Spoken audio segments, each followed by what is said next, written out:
Hello. Give me a moment here.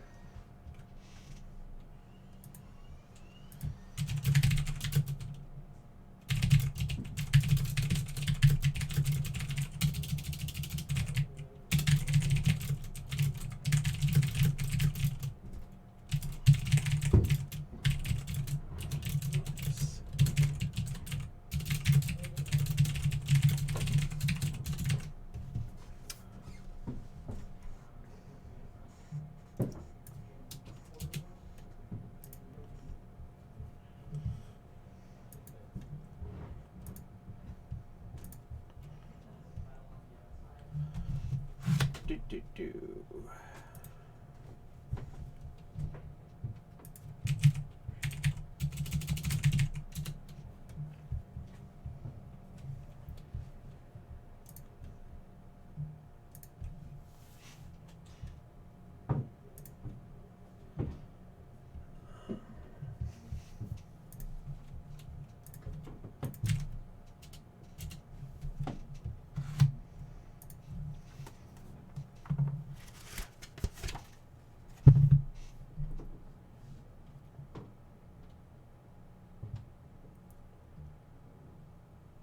Hello, this is Princess Azrael Dreamer again, and I was last online reading a horror story of sorts, H.P. Lovecraft's Through the Gates of the Silver Key, and I've decided for my next reading to do something a little bit different. My friend Chara has recently acquired a children's book. A book that they have some vague memories of from younger years, presumably. And I don't think that they ever actually read it, mind you. That's why they bought it. It's called The Chocolate Touch by a writer named Patrick Catling. And it is a retelling of the familiar tale of King Midas and his golden touch, except that it is about chocolate.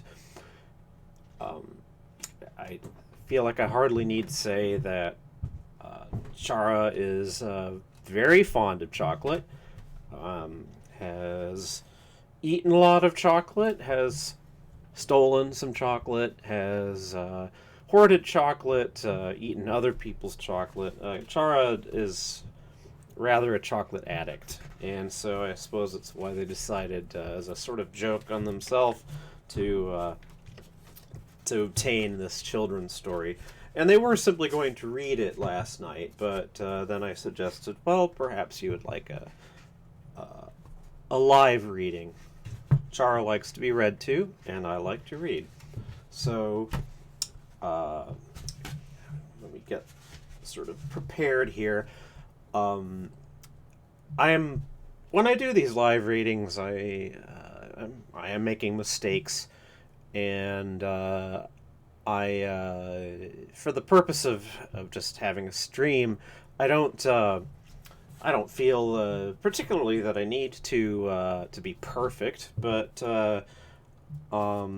I think that I would at least like to be able to record enough material so that I can edit together a version without stumbles, and perhaps with some audio processing done to try to reduce noise and the like, and so I can have a finished version instead of these rough readings to put up, and well, we'll see how well that goes. This is a fairly short book with large print. I can't anticipate it will take too much time to read.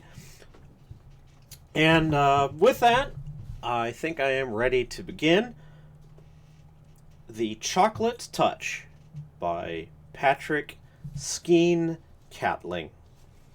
This edition of the book, by the way, is illustrated by Margot Apple and is dedicated to Sheila, Ellen, Charlotte, and Desmond.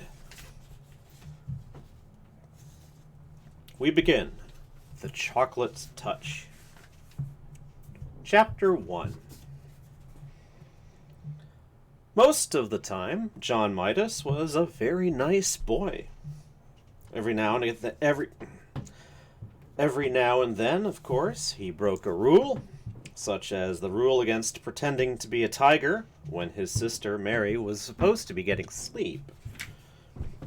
Generally speaking, however, he behaved very well. He should have behaved better. He lived in a comfortable house surrounded by a green lawn and wide-spreading shade trees that were suitable for climbing. His mother was gentle as well as practical. His father, when he didn't have to hurry to town, spent hours telling John interesting things about baseball, beetles, birds' nests, boats, brigands, and butterflies. John went to school and liked it. His teacher, Miss Plimsoll, was fairly easy to get along with, as long as he did careful work. He had received a new, shiny golden trumpet and music lessons as a going-to-school present.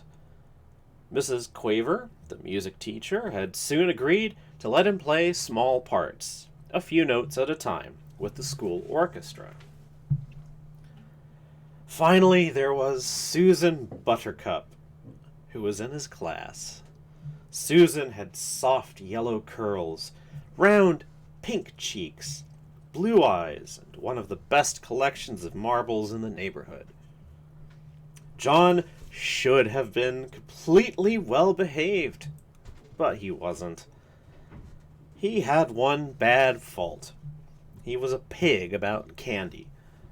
Boiled candy, cotton candy, licorice, all sorts, old-fashioned toffee, candied orange, lemon slices, Cracker Jack, jelly beans, fudge, black currant lozenges for ticklish throats, nougat, marrons glacés, acid drops, peppermint sticks, lollipops, marshmallows, and above all, chocolates.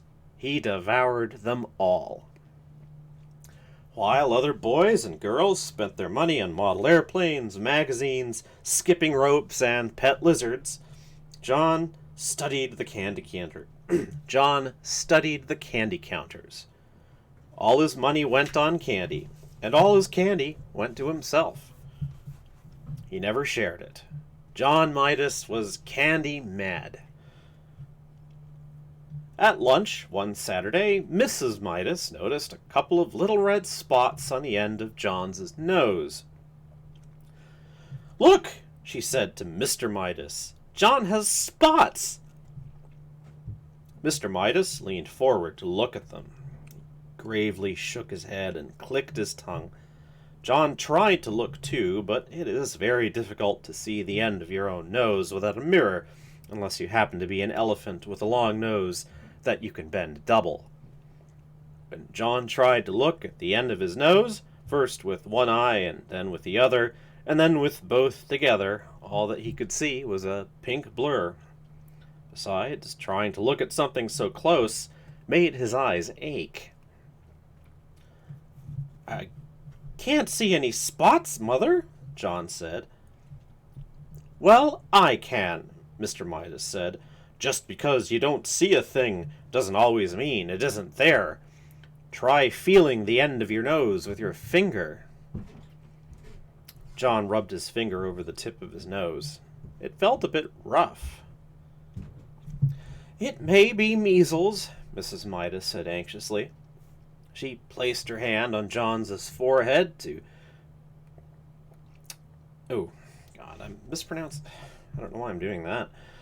She placed her hand on John's forehead to feel whether he was warmer than usual. "But I don't think he has a temperature," she decided. "I suspect John has been eating too much candy again," Mr. Midas said. "Have you been eating candy this morning, John?" "Some," John admitted. "What?" Mr. Midas asked. "Well," John replied, "well, I had a few cream delights. Susan gave them to me. Anything else? Mr. Midas asked. A little toffee crunch, John said. And what else? Mr. Midas asked, beginning to look cross. John's ears grew red. He knew he wasn't supposed to eat candy before meals. Oh, hardly anything else, he said. John, Mr. Midas said, and his son recognized the tone. It meant that John had to tell everything. It turned out that John had been around to see most of his friends and had managed to get candy from nearly all of them. The list he recited was a long one. No wonder you have spots, Mr. Midas commented at last. I think we'd better take John to see Dr. Cranium, he said to Mrs. Midas. Dr. Cranium was a tall, thin man with a bald head and a gray mustache. He looked through his glasses at John and said, He eats a lot of candy, Mr. Midas said. He hasn't been eating his meals properly, Mrs. Midas said. That's just what I thought, Dr. Cranium said. I can tell by looking at him that he eats too much candy. The doctor shone a little electric light into John's right ear. Then he shone it into John's left ear. Then he shone it in John's nose. He told John to open wide and say, "Ah." Then he shone the light into John's mouth. Much too much candy. Gracious me, he seems to be full of candy. He told John to sit down and relax. Then he picked up a small, rubber-headed hammer and gave John a light tap on the right knee just below the joint. John's foot gave a weak kick. John giggled. It's nothing to laugh about, Mr. Midas said. No, John, the doctor reproved him. A healthy little boy who didn't eat too much candy would kick harder than that.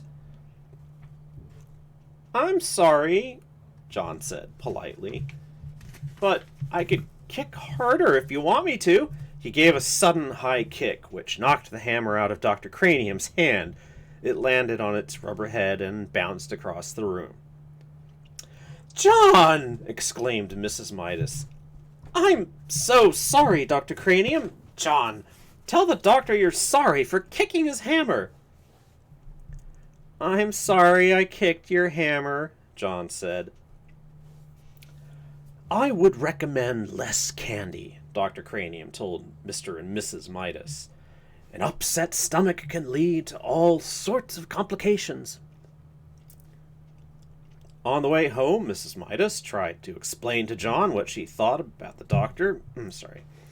On the way home, Mrs. Midas tried to explain to John what she thought the doctor meant by complications. You see, she said, if you put too much of one kind of food in your stomach and not enough of other kinds, it is bad for your whole body because different parts of your body need different kinds of food. Do you understand? I think so, John said. You've been eating so much sweet stuff, Mr. Midas added, that there isn't room for eggs and meat and milk and bread and spinach and apples and fish and bananas and all the other things that you're supposed to have to make you grow big and strong.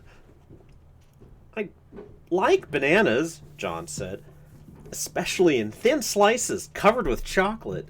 They're called banana surprises. Mr. Midas looked at Mrs. Midas, and Mrs. Midas looked at Mr. Midas. They both shrugged their shoulders. Sometimes it was hard to make John understand things. At home, while Mrs. Midas was busy in the kitchen, Mr. Midas continued to reason. Start over. At home, while Mrs. Midas was busy in the kitchen, Mr. Midas continued to reason with John. You mean you'd rather eat candy than anything else, and chocolate rather than any other kind of candy? Mr. Midas asked. Yes, John assured him. Oh, yes. Don't you think there's such a thing as enough? Mr. Midas persisted. Don't you think that things are best in their places? I mean, don't you think there's a time for spaghetti, and a time for roast beef, and even a time for pickled herring and garlic toast, as well as a time for chocolate? Or would you rather have chocolate all the time? Chocolate all the time, John replied emphatically. Chocolate's best, that's all. Other things are just food.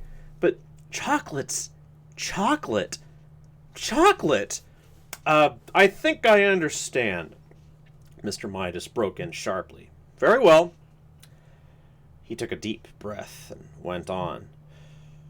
John, he said, if you can't understand what sort of diet is really best for you, can't you at least get it into your head that when you make your mother very unhappy when you eat so much candy that you can't eat anything else?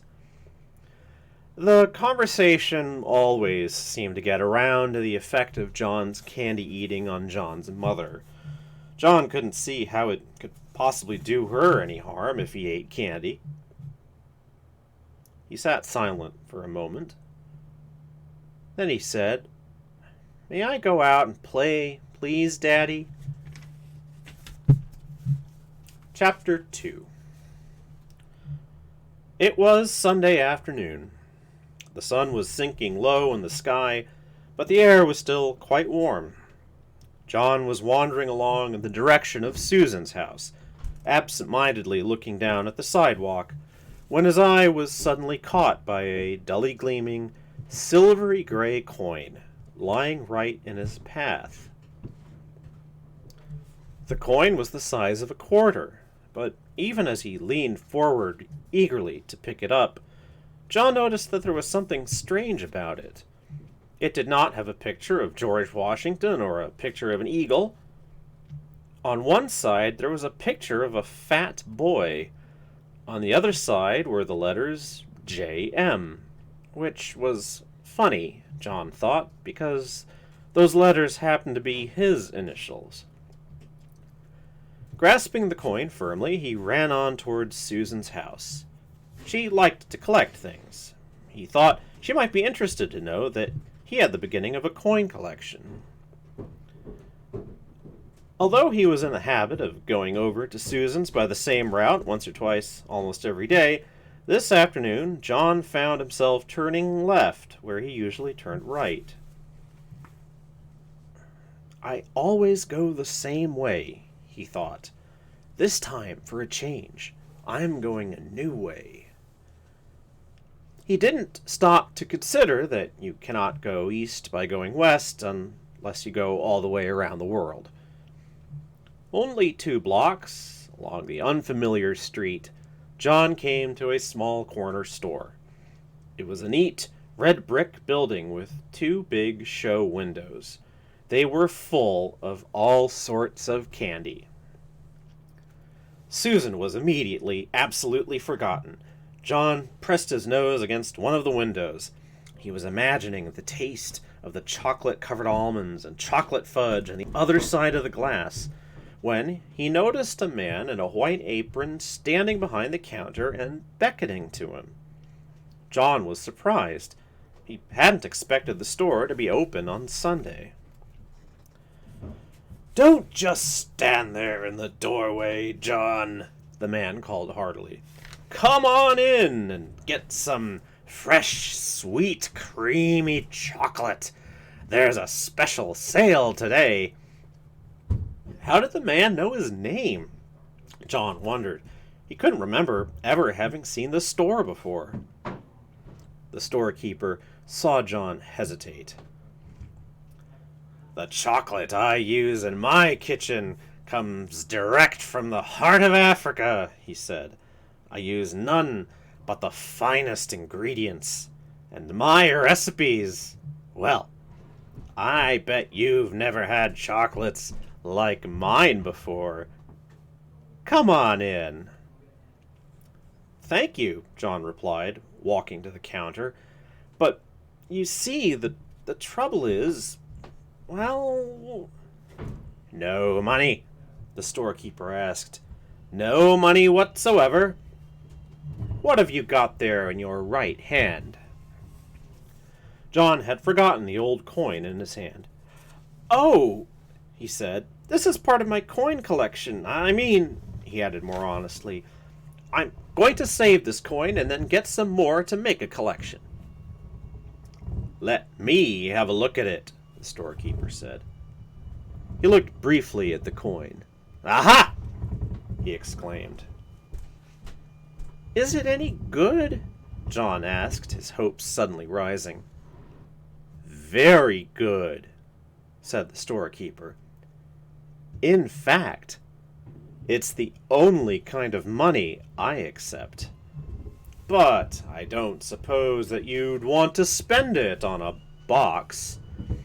A whole box? I imagine you would rather keep this for your coin collection than spend it on chocolate, wouldn't you? Oh no, John said. Chocolate any day. Well, go ahead then. Help yourself, the storekeeper said, pointing to a heavily laden show table piled high with large cellophane-wrapped candy boxes, all exactly alike. You mean I can have one of these? John asked, his eyes round with surprise. The candy boxes were as big as the ones his father always brought home at Christmas time.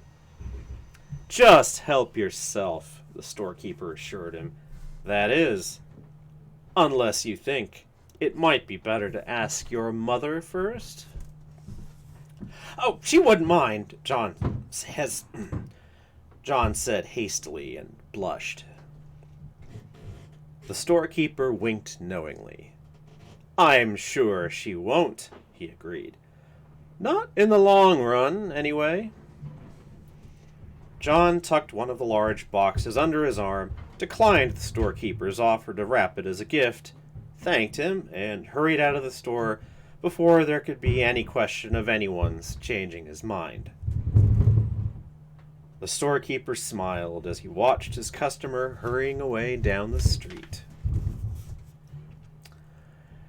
John decided that it might be sensible to enter his house quietly by way of the kitchen. With the large candy box hidden behind him, he let himself in by the back door and crept up the kitchen stairway on tiptoe towards his own room on the top floor.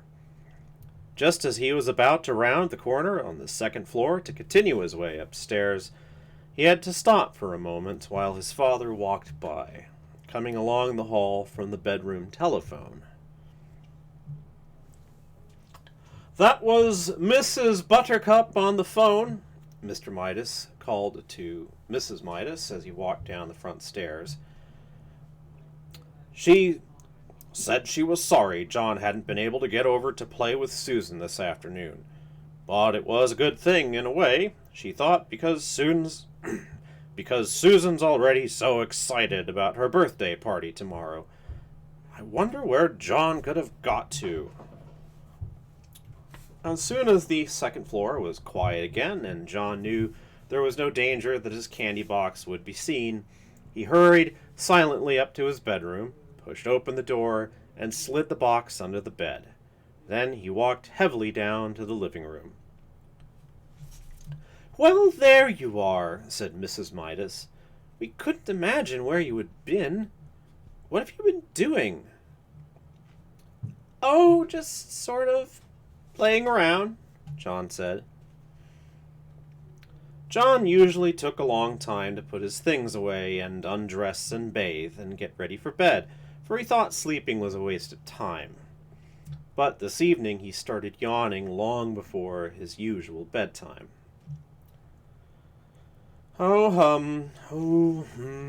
Sleepy, John announced. All right, said Mrs. Midas. You'd better be getting to bed. Time for your tonic. John's tonic came in a bottle. It had been prescribed by Dr. Cranium. John had to drink a big spoonful every night to make up for all the vegetables and fruit that he had left on his plate at lunch and dinner. The tonic tasted like soap, mud, glue, ink, and paint. It tasted horrible. Much to Mrs. Midas's surprise, John ran ahead of her to the dining room cupboard where the tonic and the tonic spoon were kept. By the time she got there, he had already filled the spoon. Then, without any coaxing, he emptied it into his mouth. John spluttered. "That's a very good boy," Mrs. Midas said. "Now why can't you be sensible and eat up your nice dinner that way? If you'd only stop eating so much candy, you'd be able to eat your meals properly, and then you wouldn't need to take the tonic." Soon John was scrubbed and in his pajamas and in bed, ready to be tucked in for the night. Mrs. Midas sat on the bed and stroked his forehead for a moment. Then she leaned forward and kissed his cheek. John, pretending that he was very sleepy, shut his eyes and began breathing deeply. When Mrs. Midas rejoined Mr. Midas in the living room, she said, "I've never known John to be so good about going to bed before. He went to sleep in no time." A few seconds after the bedroom door had closed behind his mother, John leaped to the floor, got down on his hands and knees, and felt under the bed for the candy box. He soon had it on the pillow and set to work unfastening it. First he took off the thin outer sheet of cellophane, then he lifted off the lid. Then he removed a sheet of cardboard, then he pulled off a square of heavy tinfoil, then he took out a layer of shredded paper. As the wrappings piled up around him, John became rather anxious. At last he came to a small central ball of cotton batting, and there, right in the middle, was a little golden ball. He picked at the ball with his fingernail and peeled away the gold paper, revealing a tiny piece of plain chocolate. It was the only piece of chocolate in the whole box. Deeply disappointed, John nevertheless put it into his mouth. He had never tasted a chocolate quite like it. It was the most chocolatey chocolate he had ever encountered. Chapter 3. The birds were chirping in the tree outside John's window, and the sky beyond was deep blue. The bedroom door opened a few inches. "Hey, Sleepy," Mrs. Midas called. "Everyone else is up." John put on his bathrobe and slippers and ambled to the bathroom. His sister, Mary, was still brushing her teeth, and he had to wait until she finished. "Come on, Mary," he said a little crossly. "Don't take all morning." "Here you are," Mary said, handing him the toothpaste tube. While Mary soaped her face, John squeezed a little of the toothpaste onto his brush. The paste was pink. John made a face at his toothbrush. It didn't seem fair that he should have to brush his teeth with stuff that tasted just like his tonic. Stinky taste, he called it. John opened his mouth and pushed in the end of the toothbrush. As soon as it touched his front teeth, he noticed a delicious sweetness in his mouth, a taste of the best kind of chocolate. He pushed the brush to and fro, and the taste seemed to grow stronger. He removed the brush. The bristles were brown. "What kind of toothpaste is this?" John asked. Mary was drying her face. "The same kind," she answered. "It says on the tube." "Blanco Dent," John read. It was the same kind they had always had. "Why is it chocolate flavor this time?" he asked. "Boy, it's It's good. Silly, Mary said. Of course it isn't chocolate. She hung up her towel and swished out of the bathroom. John squeezed some more toothpaste onto his brush and continued to brush his teeth. Chocolate again. It was marvelous. Rich, sweet, smooth chocolate. Chocolately chocolate, like the single piece of chocolate from the box the night before. There seemed to be no further need for the toothbrush, so John rinsed it and hung it up.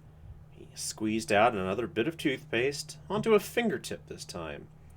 He put his finger in his mouth and ate the toothpaste off. When he took his finger out again, it was stained chocolate brown. John wasted no more time. He put the end of the toothpaste tube into his mouth and emptied the paste onto his tongue. It squeezed out like thick, creamy chocolate. Mary looked into the bathroom. Hey, what are you doing? Hey, what are you doing? She demanded. Yummy, was all John said.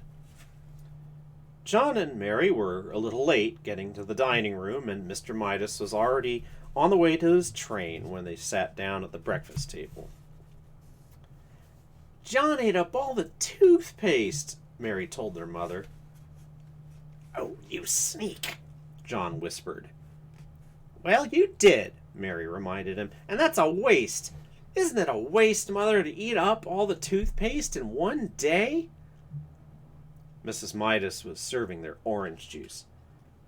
Mary, really, she said. I'm sure John was only joking. He must have been pretending to eat the toothpaste. No, he wasn't, Mary insisted. I was watching, and I saw him squeeze it right into his mouth. He said it was chocolate. Oh, dear, protested Mrs. Midas. Chocolate again? Now I know it was just a joke. He just wished it were chocolate, Mary. Come now, drink up your orange juice, both of you. Your bacon and eggs will be ready in a minute. As Mrs. Midas left the room, John took up his glass of orange juice and put it to his lips. As soon as he tilted it and the liquid began to flow into his mouth, a happy look came into his eyes. Boy, that's good, he said at last, lowering the empty glass. Chocolate juice. Mary looked at John. Then she looked at her glass of orange juice. It was a bright orange color. She tasted it. It tasted like orange to her. It is not chocolate juice, she said. It's orange juice. Orange juice is good for you. Yes, John, Mrs. Midas said, hearing the last few words as she carried in the tray of bacon and eggs. You must drink your... She caught sight of John's empty glass. John, she said, you good boy. That's the first time in ages you've finished your orange juice without having to be told to. It tasted of chocolate, John explained. All right, Mrs. Midas said. Very funny. But don't tease Mary too much. Remember, Mary's younger than you are. John silently picked up his fork and sliced the yolk of his fried egg. The yellow broke over the white, and he shivered as he watched it, as he always did. I can't eat this, he told his mother. Of course you can, Mrs. Midas said. You drank your orange juice? Try to eat your bacon and egg. John scraped up a small piece of egg and put it into his mouth. It immediately became chocolate. Chocolate white and chocolate yolk, both lovely, lovely chocolate. John mumbled. Chocolate egg. In almost no time he had finished every scrap of egg on his plate. Then he tried the bacon. The bacon turned to chocolate, too. John had never before enjoyed his breakfast so much. After the orange juice that had turned to chocolate juice in his mouth, and the fried bacon and egg that had turned to fried chocolate, He ate 2 slices of chocolate toast with chocolate butter and chocolate marmalade, washed down with a glass of chocolate milk. "I'm very pleased with you this morning," Mrs. Midas said as she helped John on with his coat. "If you promise to eat your lunch at school as well as you ate your breakfast, I'll give you a dime to buy some chocolates with." "Oh, that's all right," John said. "I don't think I'll need it." Mrs. Midas looked puzzled as she waved goodbye. Chapter 4. John had the bad habit of chewing things when he was thinking hard. This morning he had several things to think about. What had made the toothpaste taste like chocolate? What had made the orange juice taste like chocolate? What had made the bacon and egg taste like chocolate? What had made the toast and butter and marmalade taste like chocolate? Each one of these things had felt the way it had always felt before. The toothpaste had been soft and pasty. The bacon had been hot, crisp, and oily. The toast had been crunchy, and the marmalade sticky and lumpy. But everything had tasted like the chocolate he had eaten in bed last night. John put a gloved thumb in his mouth and thoughtfully chewed. His mother had frequently pointed out to him that chewing his gloves made little holes that let in the cold air, but he chewed them just the same when he was thinking hard. This time he noticed something very queer about the thumb of his glove. Instead of tasting leathery, it tasted like chocolate. John pulled his thumb out of his mouth. The part of the glove that had been in his mouth was now brown, instead of black like the rest. He bit the end of the leather thumb again. It came right off in his mouth, leaving his own thumb bare. John chewed, and it was like chewing leather, made of chocolate, leather that melted like chocolate. In a second or two, he swallowed it. The gloves were not new. John had had them quite a while. He couldn't understand why he had never thought of eating them before. He tried to tear off one of the fingers, but the leather was too strong for him. He put it into his mouth, and it immediately turned into chocolate. Then he was able to break it off easily. He popped it into his mouth and chewed it up and swallowed it. It was delicious. Walking along, devouring his glove, John did not notice one of his schoolfellows, Spider Wilson, until he heard his voice. "John's gone crazy! John's gone crazy!" Spider yelled. Then he turned on John. "Don't they feed you where you live?" He sneered. Spider was in the grade just above John's and was one of the meanest and slyest boys in the whole school. John gulped down a large piece of the second glove's palm and looked pleased. "What's the matter?" Spider demanded. Do your people make you eat leather?" "This is special leather," John replied. He licked his lips and sighed contentedly. "It turns into chocolate as soon as you put it into your mouth. Look." John bit off the glove's little finger and took it out of his mouth. Now it's chocolate. He put it back into his mouth and gulped it down. "Give me a piece," Spider said. "Why should I?" John wanted to know. "They're my gloves." "Hand over a piece," Spider said. "Do I eat your gloves?" John asked reasonably, his mouth full of chocolate. "Why should you eat mine?" "Those aren't real gloves," Spider said. "Whenever one person has candy, he has to share it with the others. That's the club rule." What club?" John asked. "Never mind what club," Spider said. "But you'd better let me have some of that chocolate." Without waiting longer, Spider snatched what was left of the second glove. John was too surprised to resist, and he didn't want to, anyhow. He had a feeling he'd had enough chocolate for a while. He was getting a bit thirsty. Spider ran only a little way ahead. When he saw that John wasn't going to fight to get the glove back, he started to eat his prize. He stuffed the leather into his mouth and took a big bite. Spider stopped short in his tracks.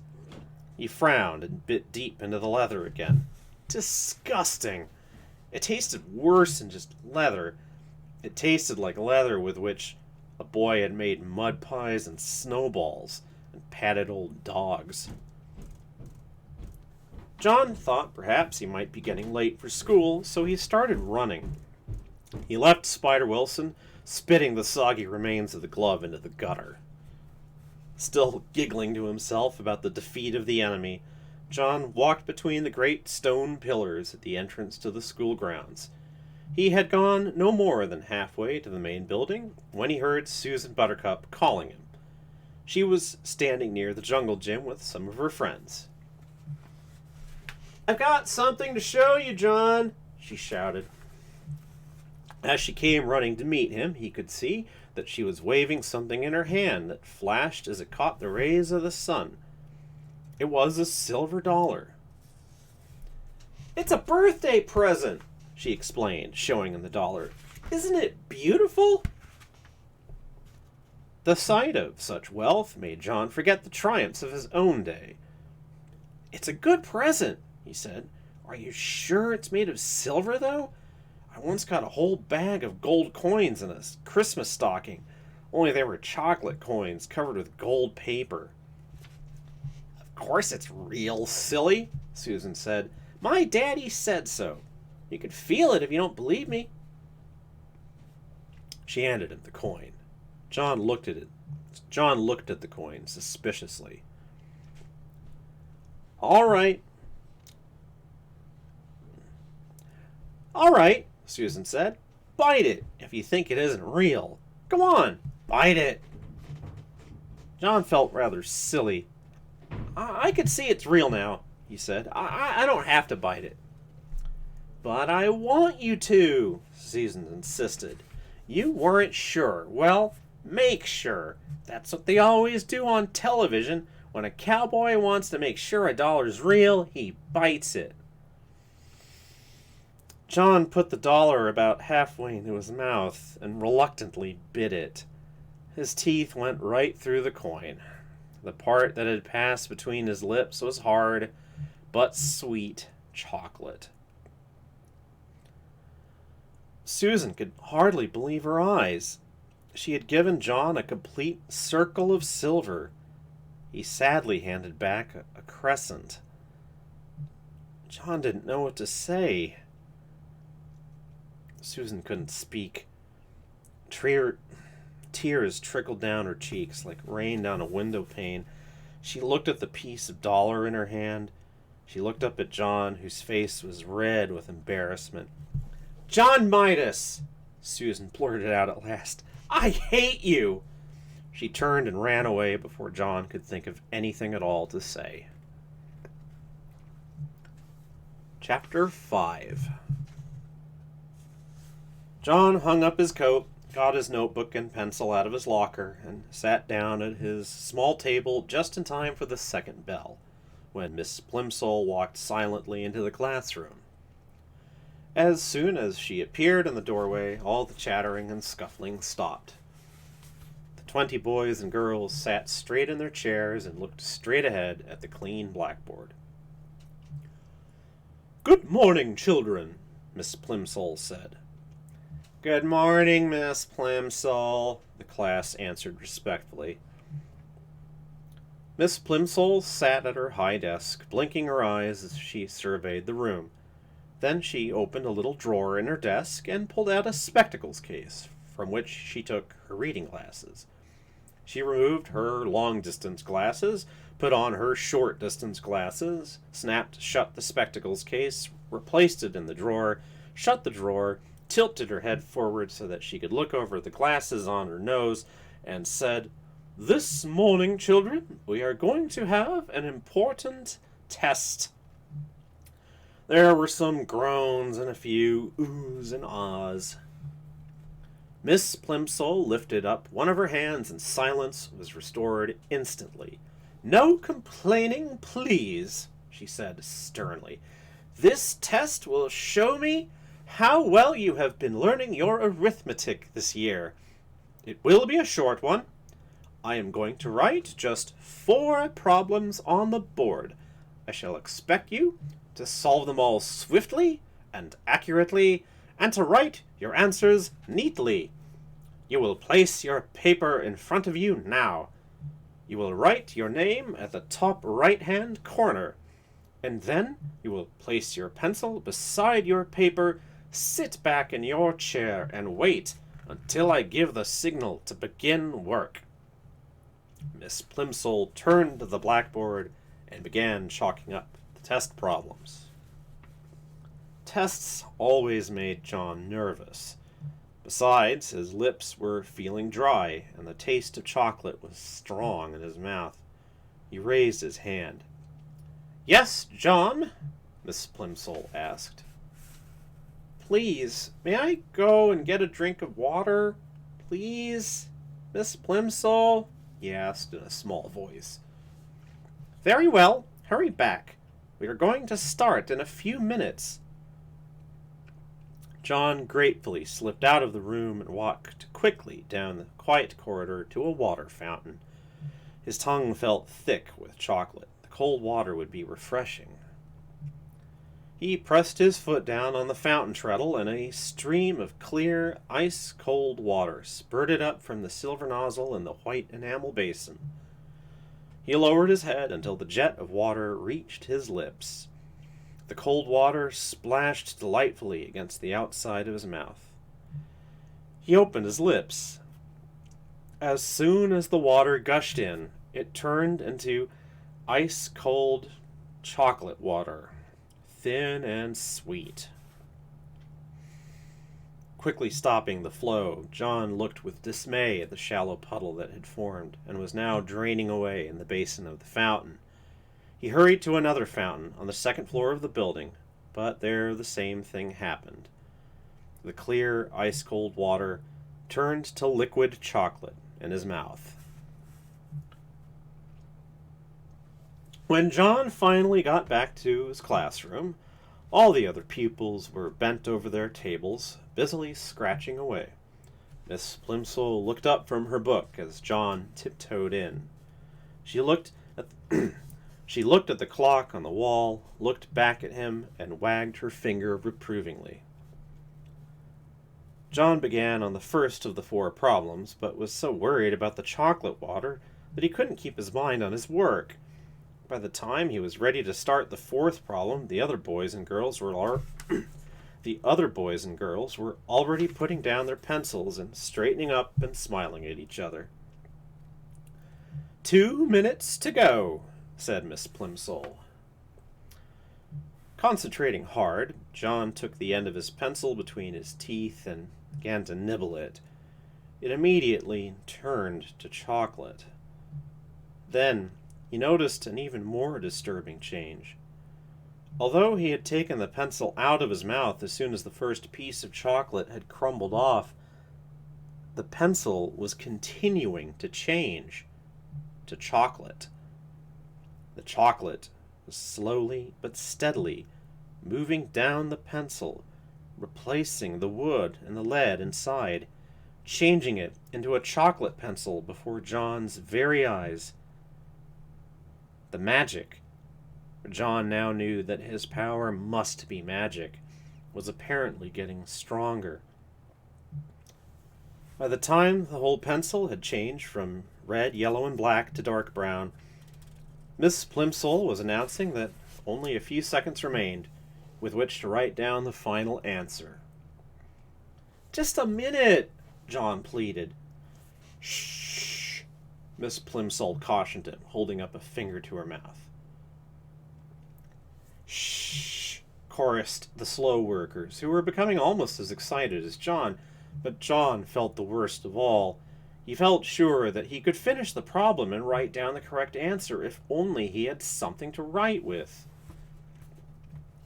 "But, Miss Plimsoll," he begged in a loud whisper, My pencils turned to chocolate.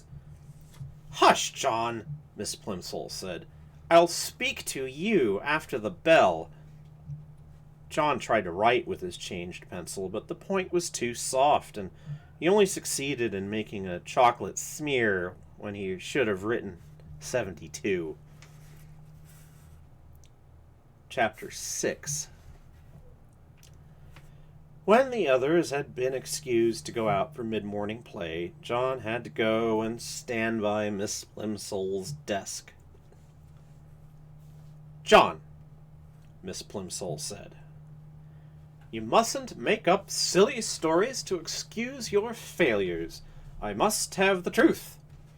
What did you do with your pencil? This is it, John said, showing Miss Plimsoll the pointed stick of chocolate. Really it is. It's changed. What do you mean, it's changed? Miss Plimsoll demanded. That's my pencil, John tried to explain. Only it isn't the same anymore. Nothing stays the same today if I put it into my mouth. The same thing happened when I chewed my gloves. They were chocolate too. Oh, sorry. They were chocolate too. John, said Miss Plimsoll slowly, do you feel all right? Yes, thank you, John said. I feel all right, except, he added, I'm getting so thirsty. The water from the water fountain turned to chocolate, and so did the water upstairs. I would like a drink of cold water. Yes, John, Miss Plimsoll said. She suddenly looked pale. You run out and play with the others. I'm going to have a talk with the nurse. And John, Miss Plimsoll said as he started towards the classroom door, here is another pencil. Be a good boy and try not to lose it. I'm afraid I'll have to keep this piece of chocolate until school's out. You know we don't allow anyone to eat candy in class. Miss Plimsoll put the slightly chewed chocolate pencil in her desk drawer, and John went to look out for Susan. He found her skipping rope with 2 girls in his class. John usually scorned skipping rope. He preferred hide and seek, tag, FBI, and spies, kick the can, or any other good, exciting game. Jumping up and down in one place just to avoid being hit by a rope seemed silly to him, but he was sorry for having spoiled Susan's silver dollar, and he was willing to make a sacrifice. Susan, he said. Susan continued to bounce on one foot as her 2 friends swung the rope over and under, over and under, over and under her. She didn't seem to notice John. I'll skip with you, he offered. Susan stopped, and the rope was caught by her shins. Let's try doubles backwards, she said, but not to John. She ignored John. You go first, Betty. Ellen, you go second. I'll go last. The one who does it the most times gets the first slice of my birthday cake. Susan looked at John, raised her eyebrows, shut her eyes, and stuck out the tip of her pink tongue. Then she turned back to the girls and smiled. Ellen whispered in Betty's ear, and Betty whispered in Susan's ear. Then all 3 of them looked at John and at each other again and burst out laughing. Oh, Susan, John protested. I didn't mean to do it. The trouble is there's something magic about me today. Everything I put in my mouth turns to chocolate. The girls giggled. You wouldn't like it, said John, who was beginning to feel sorrier for himself than he ever felt before. I think it's getting worse, he added reproachfully. At first, just the part in my mouth turned to chocolate, but when I nibbled the end of my pencil, the whole pencil changed. Pooh! Sorry. Pooh! Susan said. The others hooted with glee. Maybe I'll get sick and die, John warned. Maybe I'll turn to chocolate myself. Then you'll be sorry. I don't believe one word about the chocolate, Susan said, and even if it was true, you'd be glad because all you ever like eating is chocolate. If you don't believe me, John retorted, just you give me that skipping rope and I'll prove it. The girls looked questioningly at each other for an instant, but as they hesitated, the bell rang and it was time to go back to the classroom. The rest of the morning passed slowly for John. He was afraid that his mother was going to be cross about the missing gloves. She might not accept the excuse that he had eaten them. He regretted his messed up arithmetic test. He was sad about Susan's anger and disbelief, and he was getting terribly thirsty. Once during geography and once during art, he was excused to get a drink of water. Both times, however, he swallowed nothing but sweet chocolate. His mouth was getting stickier and sweeter and drier by the minute. Chapter 7. "All right, boys and girls," Miss Plimsoll said. "It is almost time for lunch. Clear up your things. Paint pots securely closed, brushes washed, paintings unpinned and laid out to dry, drawing boards stacked up against the wall. Ah, there's the bell. Front row first, Timothy leading, then Robin in single file, go." John, alone, walked slowly in the throng, hurrying along the corridors to the school cafeteria. The school was proud of the cafeteria and the food served in it. The room was spacious and bright, with windows all the way along one side overlooking the playground and the playing fields beyond. The opposite side was wholly taken up by the shiny silver service counter. Several boys and girls were already settled at tables by the time John took his place in the line. Enviously, John noticed a boy at a nearby table suck at straws dipped in a milk bottle that was dull with frost. John could imagine the refreshing taste of cold, creamy milk. At another table, a group of girls were eating fat red cherries. John could almost feel the firm fruit on his tongue and the pleasure of biting through the tart, juicy pulp. The cherries must taste good. They must be thirst-quenching. John unhappily took a tray from the pile and slid it along the rails in front of the top of the counter. He put a paper napkin, a glass, and a gleaming spoon, a knife, and a fork on the tray. It seemed hardly worth the while, but he felt that he might as well try the food and drink. "Perhaps if I eat a different way, without letting anything touch my lips," he muttered, "my lunch won't all change to chocolate." He was not very hopeful. "What?" asked the boy standing next to him. "But nothing," John said. "I thought I heard you say something about chocolate," the boy said. "I hope this is the day for chocolate cream pie," he added. "That'd be super." On chocolate cream pie days of the past, John had been known to skip the main course so that he might spend all his lunch money on dessert. The thought of 4 pieces of chocolate cream pie now suddenly made his stomach feel as though he were on a roller coaster.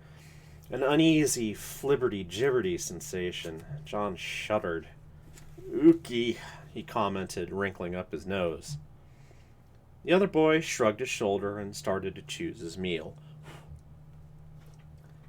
John took a plate of cold chicken and ham, potato chips, and a crisp, moist lettuce and tomato salad.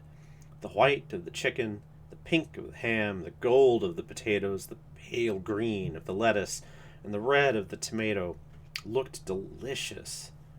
He also took a half pint of milk, a thick-crusted whole wheat roll, and a cool pat of butter, a tumbler of water with ice cubes clinking against the glass, and a dish of fresh fruit, slices of orange, grapefruit, banana, grapes. John's tray was loaded with just the sort of meal his mother was always trying to persuade him to eat. Until today, John had always thought it was pretty dull to eat sensible things when there was sweeter food and drink to be had. Today, however, the sensible things looked most appetizing, and his mouth began to water in its new sticky way. John paid for the lunch with the money his mother had given him, went to an empty table, and sat down. His fingers trembling slightly with eagerness, he cut a slice of lettuce. His fork went through the leaves with a promising crunch. He stuck the prongs of the fork into a mouth-sized piece of lettuce and carefully inserted it into his mouth. The lettuce didn't touch his wide-stretched lips. John's teeth came together in crisp layers of sweet chocolate. He took a small piece of potato chip, tilted back his head until he was looking straight up at the ceiling, and dropped the morsel straight down into his throat. He felt it go down, a sharp fragment of sweet chocolate. He tried the milk, the ice water, the fruit. Every solid and liquid that he sampled was transformed as soon as it entered his mouth. Then he became aware of a shocking novelty that he hadn't noticed at breakfast. At the rim of each glass there was a small semicircle of opaque brown. The bowl of his spoon and the prongs of his fork had become brown. As John watched, horrified, the areas of magic chocolate slowly spread until, at last, the glasses and cutlery were all solid chocolate. The trouble was unquestionably growing worse. John's scalp tightened with fear. "What am I going to do?" he asked himself miserably. Oh dear, what is going to happen to me? Leaving his tray of chocolate food and drink and his utensils, John stumbled away from the cafeteria and out to the playground. Chapter 8. English class passed without incident. Miss Plimsoll distributed word lists for her pupils to take home. "The more words you know," she explained, "as always, the more exactly you can think." There were some difficult new words, John noticed. Avarice, indigestion, acidity, unhealthiness, moderation, digestibility. As Miss Plimsoll explained the meaning of each one, it seemed to John as though they all had a special bearing on his present uncomfortable condition. At last, the bell rang. "Very well, class," Miss Plimsoll said. "Time for outside activities. Good afternoon." "Good afternoon, Miss Plimsoll." Miss Plimsoll gave the signal for dismissal, and the pupils in the front row filed out, followed by those in the second row, including John and Susan. Susan played a violin in the school orchestra, and usually she and John went to the rehearsals in the auditorium together. This time Susan hurried on ahead of him. John followed very slowly. The members of the orchestra were sitting at their music stands on the auditorium stage when John, carrying his dark blue trumpet case, got onto his chair in the brass section. Miss Quaver had already begun to explain a difficult passage to the girl who played the flute. "Just after Jay sings, 'Nestlings chirp and flee,'" she was saying, "you come in with your trill, doodle-oodle-oodle-oo. Do you see the place in your score? Good." "Ah, John," Miss Quaver exclaimed, seeing him in his place, "I'm glad you're not absent. As I have just told the others this afternoon, we're having the first joint rehearsal of my arrangement of A Boy's Song by James Hogg. We've been over all the individual parts and all the sections, you will recall. Now it's time to fit the pieces together." John nervously opened his trumpet case and took his shining golden trumpet from its bed of scarlet velvet. The beautiful new instrument gave him confidence. He worked the valves nimbly with his fingers and looked up at Mrs. Quaver again. "Now, John," she said, "tell me when your little solo begins." "Right after the end of the second verse," John promptly replied. He had practiced his part every evening in the basement at home for the last 2 weeks. He knew every note perfectly. After the line, 'That's the way for Billy and me.'" "Good," Mrs. Quaver said. "And don't forget what I told you, John. This is a happy song. I want you to play ta-ta, ta-ta, ta-ta-ta-ta, simply repeating the rhythm of the voice, and I want you to be light and lively. This is supposed to be the song of a boy who loves romping in the country." Ta-ta, ta-ta, ta-ta-ta-ta, John thought. This shouldn't be too difficult, even with the whole orchestra listening to him. He had played it over and over again at home, but he would have to try extra hard here. This was to be his first solo. Everyone else was depending on him to play it properly. "Right!"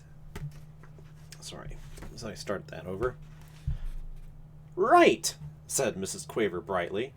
With her baton, she rapped twice sharply on the music stand before her.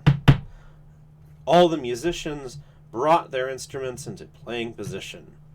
Susan poised her bow over the strings of her violin.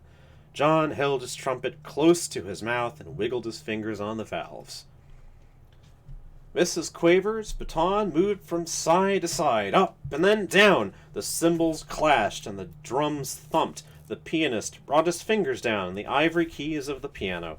The violinists and cellists made their wheeing and whumping sounds. All were in perfect unison. The rehearsal had begun.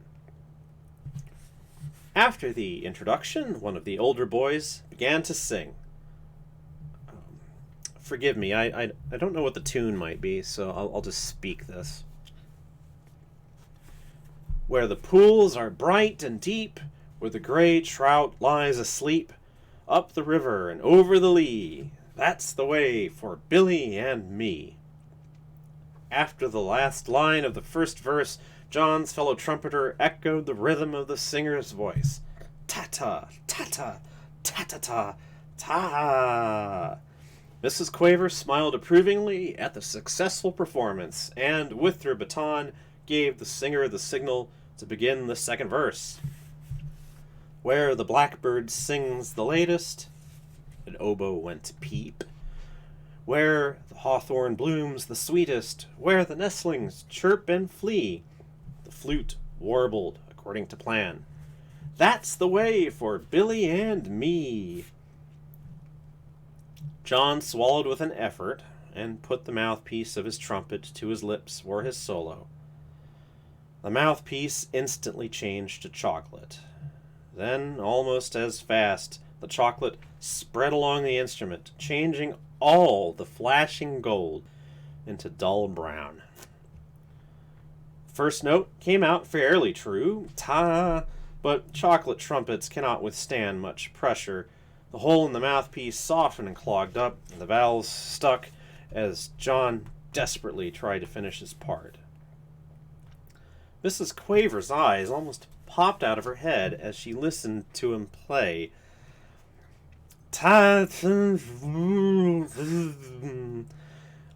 It sounded as though John were trying to play a soap-filled bubble pipe. Terribly flustered, he put down his trumpet.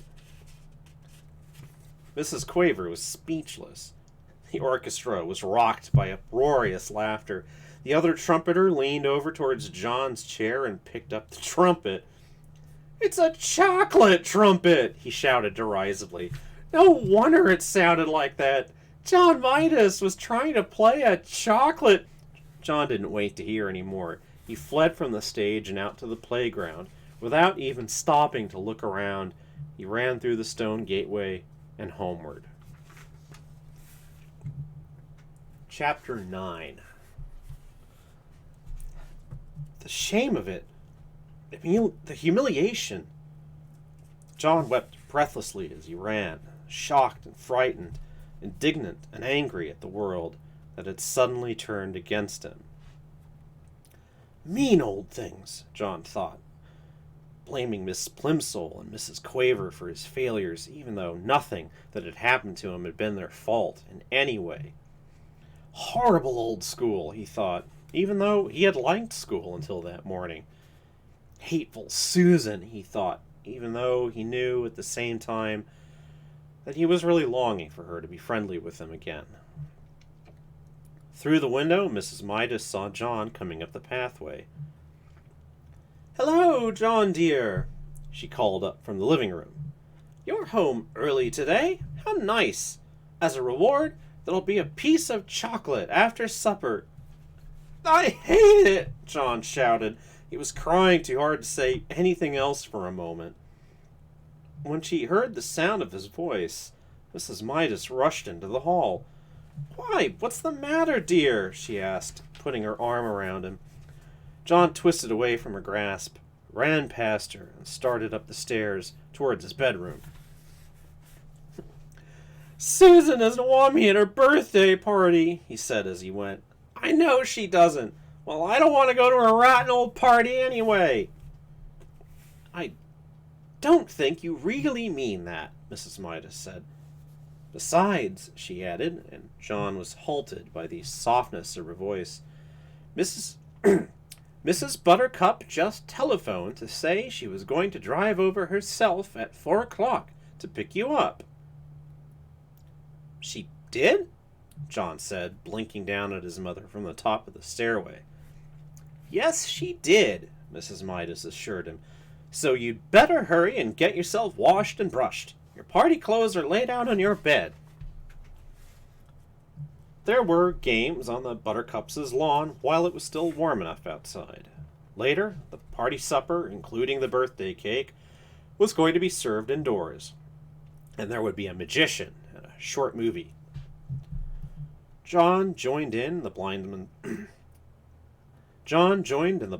buff, and Start that over. John joined in the blindman's buff, and grandmother's footsteps, and fox and geese, and soon he became more cheerful. He even temporarily forgot about chocolate. Susan looked very pretty. Her yellow curls had been brushed so hard that they looked silkier than ever. She was wearing a big blue ribbon the same color as her eyes. Her cheeks were flushed with excitement, a deeper pink than her new party dress. On her feet were dainty little white socks and white shoes with straps that buttoned. Between games, Susan smiled at John and said, "I'm glad you came." They seemed to be on good terms again. Then Mr. Buttercup approached, bringing a bucket of water from the garage. He set it down in the middle of the lawn without spilling a single drop. "We're going to duck for apples," Susan whispered to John. "The boys against the girls. You can be captain of the boys' team." The two teams lined up for the race, Susan leading the girls and John the boys. "The idea is this," Mr. Buttercup explained. "When I say go—" "Not yet, John." "Susan and John will run to the bucket. There are 12 apples floating in the bucket and 12 people in the race. Using only their teeth, Susan and John will grab their apples and run back to their lines. As soon as they touch the hands of the number 2 runners in their teams, Dinny and Duncan, Susan and John will go to the end of their lines, and Dinny and Duncan will run to the bucket to duck for apples. Do you all understand the way it's going to work? All right. 1 to get ready, 2 to get steady, and 3, 2, go!" Susan bounded ahead like a jackrabbit and had her face deep in the bucket by the time John reached her side and crouched down for his apple. He got his eye on a big red one with its stalk jutting up conveniently for him to grab. He lowered his face, opened his mouth, and lunged. Somehow his nose reached the apple before his teeth did, and pushed it down below the surface of the water. John's mouth followed the apple down. Then a terrible thing happened. The clear water in the bucket turned into dark brown, sweet, liquid chocolate. Susan and John immediately pulled their heads up, but it was too late. Their faces were drenched with chocolate syrup. "Oh!" Susan exclaimed, wiping chocolate out of her eyes. Chocolate syrup dripped down all over her delicate, pale pink dress. "Oh!" she moaned. John was in the same state. There was chocolate all over his face. There was chocolate on his white shirt front and on his gray flannel shorts. And there was chocolate in his mouth. "Ugh," John said. Susan was too surprised and angry to speak. For the second time that day, she turned her back on John and ran away from him. Mrs. Buttercup offered to clean John up, but he couldn't bear to stay at the party another minute. He started off at once for home. Chapter 10. Dragging along and thinking of all the dreadful things that had happened, John had walked about halfway home when he heard the cheery voice of his father. "Hello, hello," called Mr. Midas, crossing over from the other side of the street. He was on his way home from the station. "You left the party rather early, didn't you?" "What?" Mr. Midas had just seen the patches and streaks of chocolate that were drying on John's face and on his clothes. "Good gracious," he said. "No wonder you left the party early. How did that happen?" John burst into tears. It had all been so awful, but now he could tell his father about his terrible day. He stopped crying and only sniffed a little now and then as he told the whole story. About taking the coin to the candy store, about buying the box that had turned out to have only one chocolate in it, about the toothpaste, about breakfast, the gloves, the silver dollar, the pencil, the lunch, the trumpet, and finally the apple ducking water. "You mean to tell me they really all turned to chocolate?" Mr. Midas asked. "You're sure you didn't imagine some of this?" "Oh, no," John assured him. "Well," Mr. Midas said, still looking doubtful, "we're only a couple blocks from that candy store of yours. Not that I've ever noticed one there. Suppose we stroll over and ask the man whether his chocolates always do strange things to people." "It's on the next corner," John said, recognizing some of the houses on the side street. "Not the next house. Not the next house. Not the next," he said. But John's voice faded into silence. The corner where he had found the candy store was nothing now but an empty lot. Flat, open ground littered with a pile of rusty tin cans and broken bottles around a splintery old sign saying, "For sale." Said Mr. Midas, frowning anxiously at John. "I think we'd better pay a visit to Dr. Cranium before we go home." "That's where the store was, though!" John protested, beginning to cry again. He had shed more tears in that one day, it seemed, and certainly eaten more chocolate than in all the other days of his...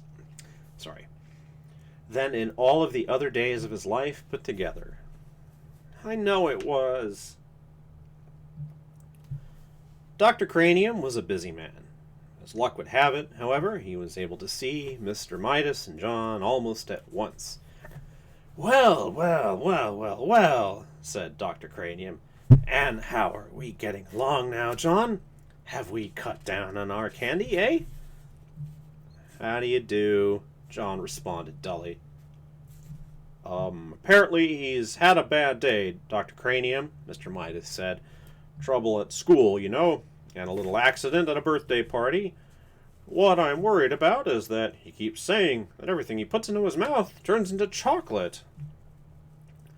No more than a nursery fantasy, I'm sure, Dr. Cranium said to Mr. Midas.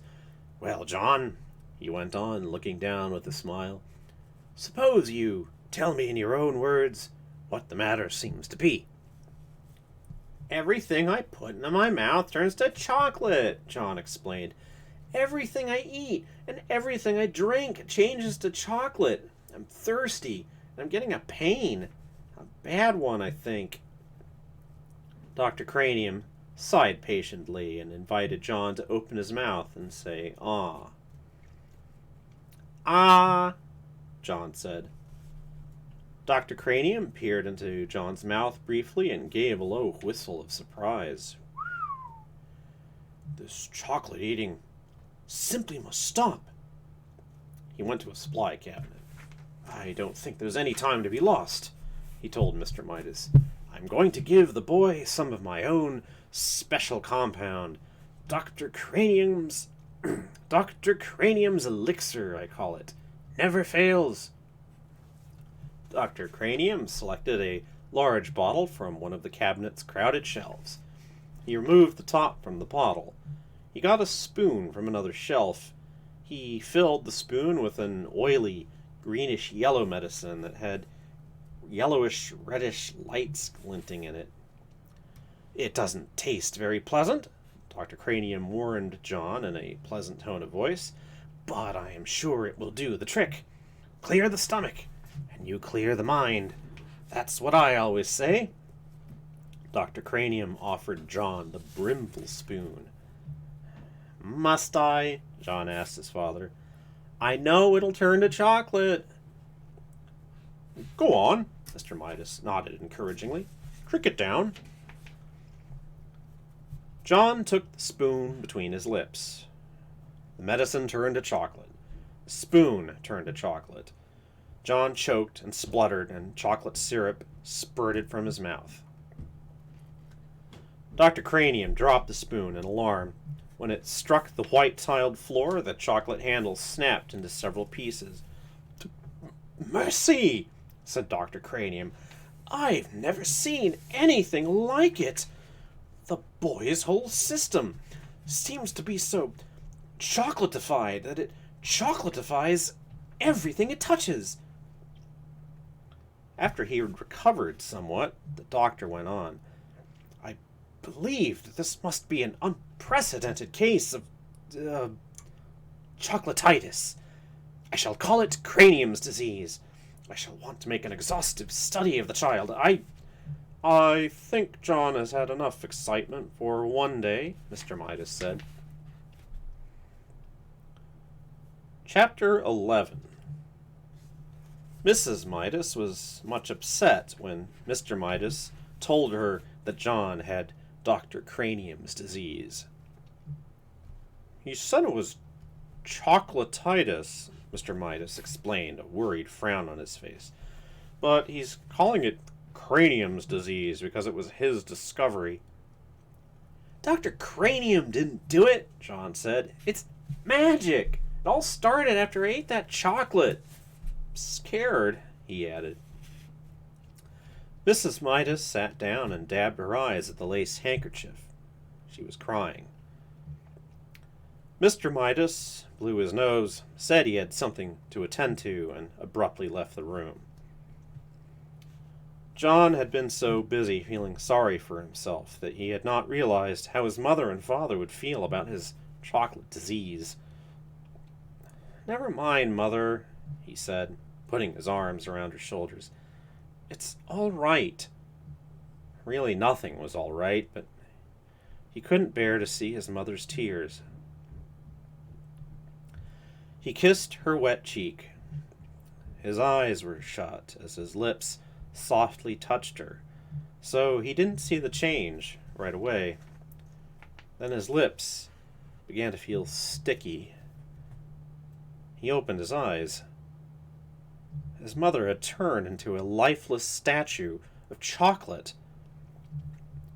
John ran wildly out of the house without thinking where he was going or what he was going to do. All he knew was that somehow he must get help. For the first time in a long while he forgot about himself altogether. Now he didn't care about anything but bringing his mother back to life. Without quite knowing how he got there, John found himself at the corner where he had bought the chocolate box.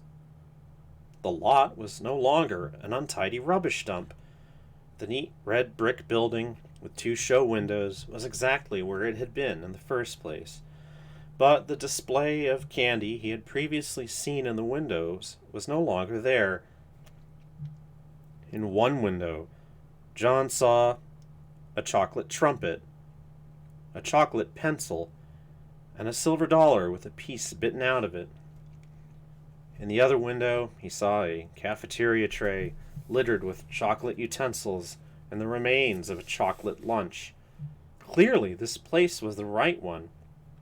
Clearly, the proprietor must know a lot about John's hateful chocolate touch. John rushed into the store. The proprietor was standing behind the counter, carefully polishing something small and round and flat and silver. "I was just thinking of you," he said. John had no time to waste on pleasantries. "Remember the old coin?" Sorry, let me start that over. "Remember the old coin I found and gave you, and you gave me a shot?" Sorry, it's all written deliberately run together, so this will take a little bit.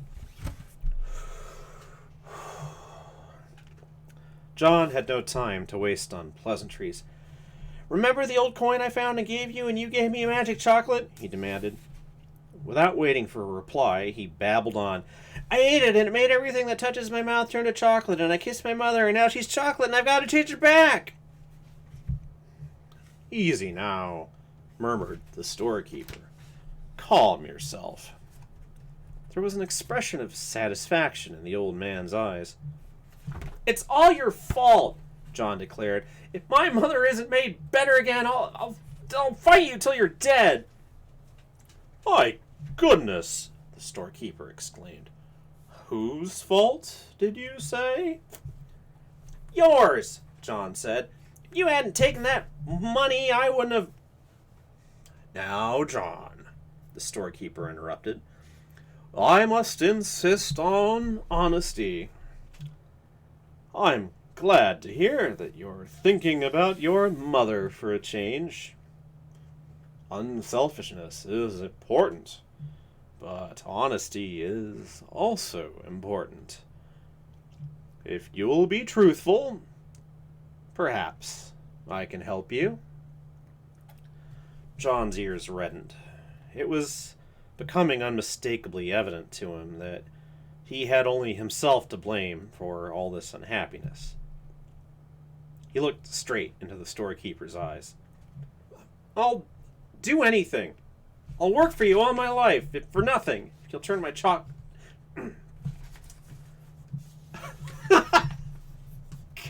Sorry, I just saw that comment.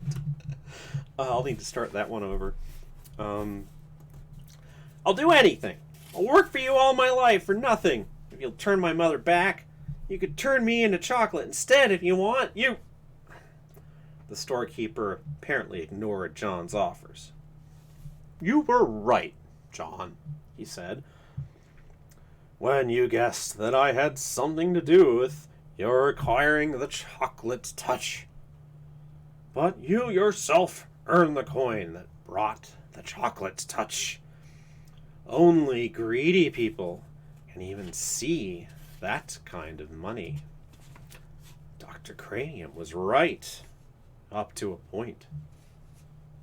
I suppose that one could say that you had chocolatitis, but it was just an outward sign of selfishness." "My mother," John reminded the storekeeper frantically. "My mother's turned to chocolate. Do something about it. Oh, please do something about it." "I am glad that you are concerned," the storekeeper commented unhurriedly. "Part of your cure is to be concerned about other people. You have been so greedy that you didn't care what happened to other people." "Oh, I know," John admitted woefully. But Please decide about me later. Please. Make my mother better now. Well, John, the storekeeper said, if you had to choose between getting rid of your chocolate touch and restoring your mother to life, which would it be? For one moment, John couldn't help imagining a future of all chocolate meals. The thought was terrible. But then he thought of his mother as she had been when he had left her, a motionless chocolate statue, unable to speak, her chocolate hand still holding her lace handkerchief. Without further hesitation, John said, "Help my mother." "Well, John," the storekeeper said, "I am going to give you another chance. When next you go to school, your chocolate pencil will be a real wooden pencil with lead in it." "But," John began to protest, "what did the pencil matter?" "The chocolate knife and fork and spoon you left on your tray in the cafeteria will have turned back to metal. Your chocolate trumpet will be a shiny golden one again." "But," John said, "Don't worry about Dr. Cranium's spoon. He will find a whole silver one on the floor, where the broken chocolate one lay." "But how about," John said, "Susan Buttercup will discover that the chocolate stains on her party dress and her party shoes were nothing but water after all. Her silver dollar will be all right." John could stand the suspense no longer. "My mother!" he shouted. "What about my mother? Will she be all right?" The storekeeper smiled. "Why don't you run along home and find out?" he suggested. John turned without even saying goodbye and ran out of the store. The storekeeper went back to the disc that he had been polishing, a disc the size of a quarter. It had to be polished smooth, ready for a new set of initials, in case the need for them should arise. Chapter 12. The front door was open, and John rushed into the living room, where he had left his mother. She was not there now, but on the chair was a small, wet lace handkerchief. John ran into the dining room and onto the kitchen. As he came to the kitchen door, he heard the ring of silver against crockery. Then he saw a wonderful sight: his mother arranging the coffee things on a tray. He dashed into the kitchen and flung his arms around his mother's waist, sobbing and laughing with relief and joy. "There, there," said Mrs. Midas, stroking the hair from John's forehead. "You've had a very disturbing day, dear, but in a few minutes we're all going to have supper, and everything will be fine again. Goodness, I do believe I need some coffee myself. I felt so strange just then in the other room. I really don't know what came over me." The door from the garden opened, and Mr. Midas came in. Before we settle down," Mrs. Midas said to John, "have a good glass of good cold milk. You look so hot." So, they didn't know what had happened to her. Well, John thought, he certainly wouldn't scare them by telling them. He watched gratefully as his mother took a frosty blue jug from the refrigerator and poured from it a glassful of icy, creamy milk. Trembling with nervousness, John tilted the glass against his open mouth. The liquid flowed in and down his throat and remained purely milky, deliciously milky, tasting of nothing but fresh, clean milk. After the first long, wonderful gulps, he suddenly recalled that he had not thanked the storekeeper for saving his mother. Mother, he said, may I go out for a minute? I'll be right back. All right, John, she said, but supper will be ready in 10 minutes. Don't keep us waiting. John ran briskly down the street until he came to the corner where he had always turned right when he was going to Susan's house. There he turned left instead and started along the 2 blocks of unfamiliar street leading to the candy store. Soon he came to the corner where the red brick building had been. But there was no building, and no store, and of course, no store. But there was no building, and no store, and of course, nor. But there was no building, and no store, and of course, no storekeeper.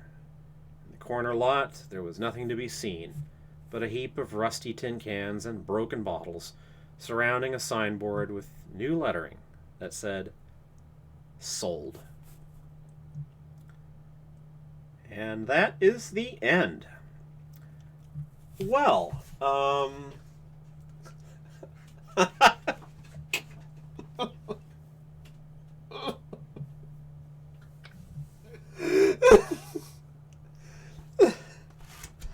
I mean, it could be about Chara.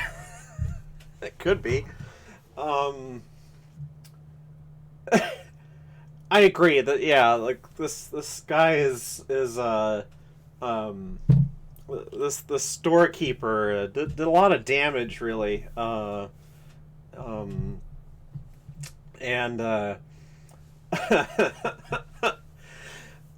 yeah, like I don't know, is the lesson gonna stick?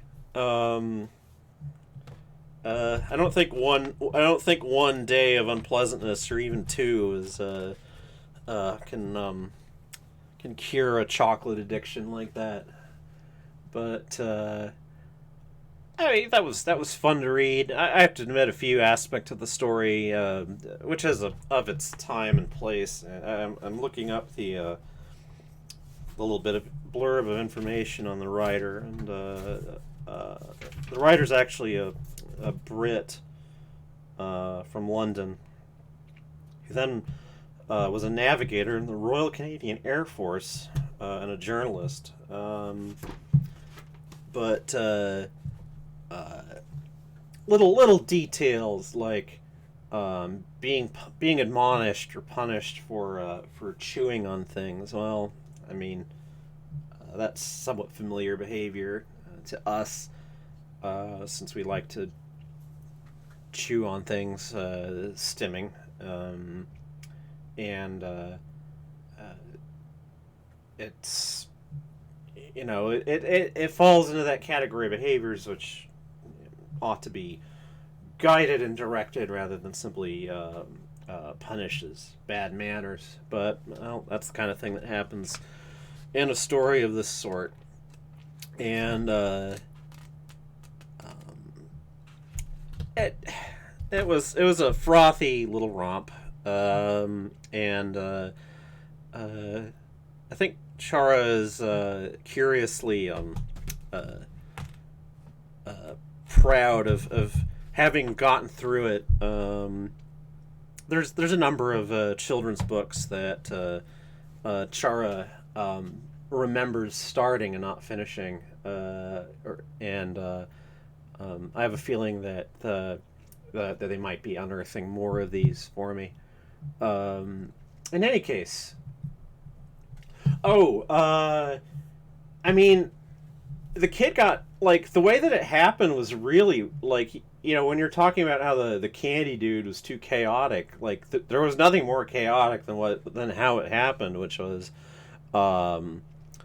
after John was introduced and it was explained that he was someone who tended to skip eating meals, and was always bumming candy off of friends and stuff like that. He simply finds a coin on the ground that has his initials on it and what appears to be a picture of himself on the other side, and the at first he thinks that he's just going to keep it, start a coin collection, but then uh, rather than go to his friend's house, he turns the other way and finds this mysterious candy shop, and the owner that's like, "Oh, this is the only sort of money we take." So, and then the bit at the very end makes it clear that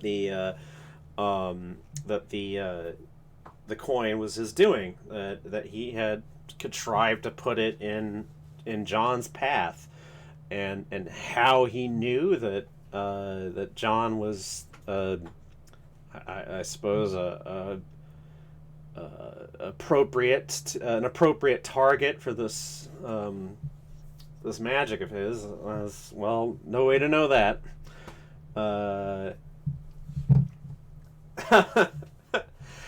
Yeah, like it's you know.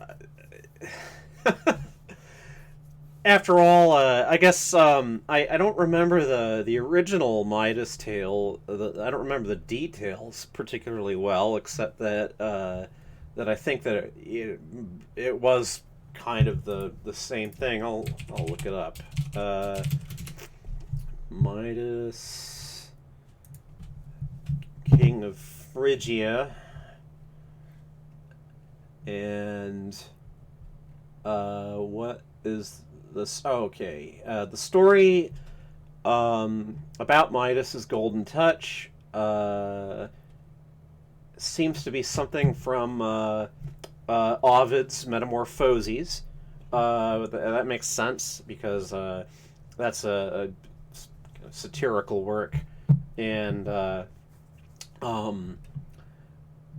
it was because Midas had saved Dionysus's mentor, slash friend, Silenus. Found him like passed out drunk, and Midas recognizes him and entertains him, treats him with hospitality, and Dionysus was very grateful for this and offered Midas any reward he wished for, and Midas just says, "I want to touch everything and have it changed to gold." So it's, that's rather direct. John Midas didn't ask for a chocolate touch. It just the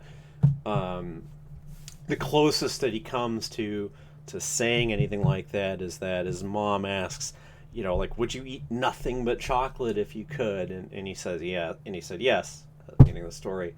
But then, Midas, finds out that he can't eat, that even his servants turn to gold and when he touches them, so yeah, that's out of it's out of Ovid, and Dionysus eventually tells him to reverse the golden touch by washing in a certain river, and as in the way of story, of kind of poetic stories like this. This purports to explain why that particular river is rich in alluvial gold, because Midas had washed off his curse in it. So I think that's I think that'll do for now. What was that? A little less than 2 hours. It's probably about the limit of. I'm trying to get better at this. If I read more than about an hour, or most two, I start to make more mistakes and things. I do intend to try to edit blunders out of this, and I just recently set up on Bandcamp where I intend to put readings and other spoken things up, and anyway, I think that's it for the afternoon, and thank you everyone who tuned in and commented, and